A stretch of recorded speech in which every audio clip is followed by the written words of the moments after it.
ziyandır şirin çay? Yox, ümumiyyətlə biz hər zaman deyirik ki, ağ şey, qoy kobud deyim, ağ şey. Yəni istər pesok olsun, şəkər tozu olsun, qənd olsun və yaxud da ki duz olsun. Bunlar hamısı orqanizm üçün ziyanıdır. Bunu hamı bilir.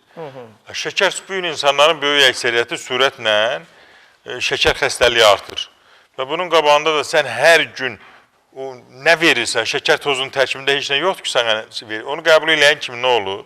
Daxil olan kimi o dəqiqə insulin ifrazı artır ki, o şəkəri neytrallaşdırsın və mədaltı vəzi fəaliyyətini artırır, insulin ifrazı artır.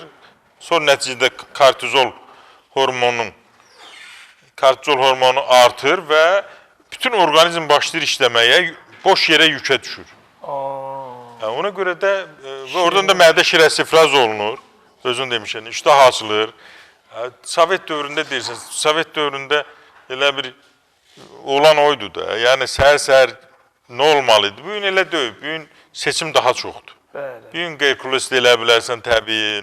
Sucuklu yumurtası var, küsü var. O qədər şeylər var ki. Pendirin sayı hesabı yoxdur. Doğrudan onda məlumat da yox idi. Qidalar haqqında ki, necə pişirir. Mən indi məsələn, mən bu yaşımda görüm elə maraqlıdır özüm üçün deyirəm, görüm bu nə cürdür, götürürəm, görürsən, əmələ gətirirəm.